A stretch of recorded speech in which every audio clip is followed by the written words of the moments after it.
گوشت کی تقسیم. تو سب سے پہلی بات یہ کہ قربانی کے گوشت کی تقسیم کرنا یہ تو واجب نہیں ہے، واجب نہیں. البتہ مستحب ہے کہ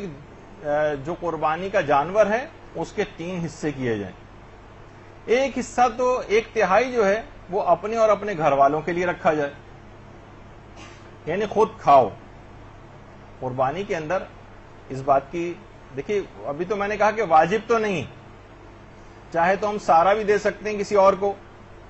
ایک بھی چیز نہ، لیکن زیادہ بہتر ہے، ثواب ملے گا کہ ایک حصہ اپنے اور اپنے گھر والوں کے لیے رکھا جائے اور اس میں سے خود بھی کھائیں. اور حج کی قربانی کا بھی ایک مسئلہ مرحوم آیت اللہ خوئی کا گزرا ہے کہ چاہے وہ ایک بوٹی کیوں نہ ہو، حاجی جو ہے اپنے جانور قربان کرنے کے بعد ایک بوٹی ضرور کھائے اس میں سے. اور خود ہمارے استاد محترم بتاتے ہیں کہ خود کھانے کی تاکید کے اعتبار سے بھی قرآنی آیات بھی اس سلسلے میں آئی ہیں کہ 70s میں یا 68 یا 70s کے اراؤنڈ میں مرحوم آیت اللہ خوئی جو تھے وہ ان کا پورا خاندان، ان کے بیٹے، ان کے جو داماد ہیں اور بیٹیاں ہیں اور پورا خاندان حج پر آیا تھا. تو ہمارے استاد محترم مولانا صادق حسن صاحب قبلہ بھی موجود تھے، اور یہ والا مسئلہ جو کہ بڑا ٹپیکل مسئلہ تھا، اور اس زمانے وہاں پر حاجی حضرات مینا میں اپنا کھانا وغیرہ بھی خود پکاتے تھے،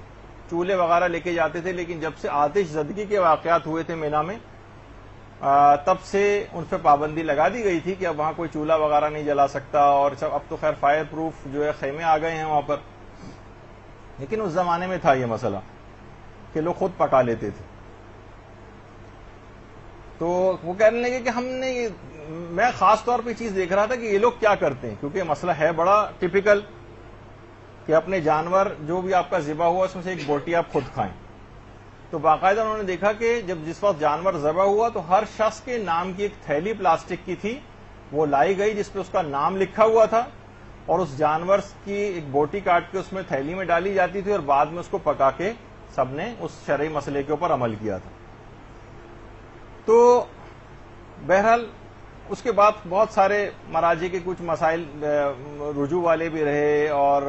اب بہرحال یہ ہے کہ اس کی اب ضرورت نہیں پیش آتی ہے، یا جو غریب کا حصہ ہوتا ہے بعض اوقات وہ یہاں پر ہی کسی غریب کی اجازت سے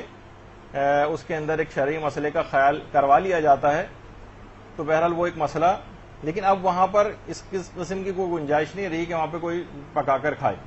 تو میں نے یہ بتا رہا تھا کہ ایک حصہ اپنے لیے 1/3 اور اپنے گھر والوں کے لیے، کیونکہ قرآنی حکم کے لحاظ سے بھی ہے، لیکن مسائل فقہ کے تحت تو ہر شخص کو اپنے مرضی کے فتوے کے مطابق رجوع کرنا ہوتا ہے. تو بہرحال یہ کہ ہم پورے کا پورا بھی کسی کو دے سکتے ہیں غریبوں کو، لیکن کچھ نہ کچھ خود کھانا اس میں سے، یہ مستحبات میں سے کہ 1/3 خود رکھا جائے. اور دوسرا حصہ جو ہے 1/3 وہ دیگر لوگوں اور رشتہ داروں وغیرہ کو بھی دیا جا سکتا ہے، اس کا بھی ایک ثواب ہے،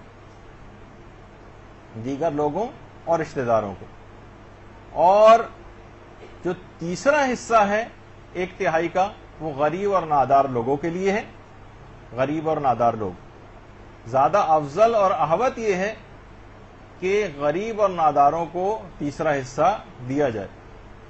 اچھا، ان سب حصے جو بنائے جائیں گے اگر آپ کہیں تو ان سب کا بالکل برابر ہونا ضروری نہیں. آپ کم اور زیادہ بھی حصوں کو کر سکتے ہیں، اس میں کوئی واجبات والا مسئلہ نہیں ہے کہ بالکل برابر ہم لوگ بس وہ ترازو لے کر بیٹھے ہیں اور بالکل ایک چھٹاک بھی جو ہے دوسرے میں زیادہ نہ جانے پائے،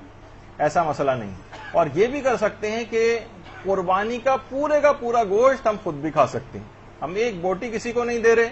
اور سارے کا سارا اپنے ڈیپ فریزر میں ہم نے بھر لیا، اس کی بھی اجازت ہے. یعنی کم سے کم دماغ میں یہ نہ رہے وہ اخلاقیات کے اعتبار سے یا صحت کے اعتبار سے، وہ ضرور ہے کہ اپنے پیٹ کو جانوروں کا قبرستان نہ بنائیں، آپ کی صحت بھی ٹھیک رہے گی اور عالم آخرت میں بھی آپ کو دوسروں کو کھلانے کا جو ایک ثواب جو ہے وہ دیا جائے گا. تو بہت سے علماء تو اس کے قائل ہیں باقاعدہ کہ جو قربانی کا جانور ہے اس کا گوشت مستحب ہے کہ پکا کر کھلایا بھی جائے لوگوں کو. تو بہرحال ہم کچا گوشت عام طور پر اس میں دیا جاتا ہے، لیکن اس میں کچھ علماء نے اس کی بھی تاکید کی ہے.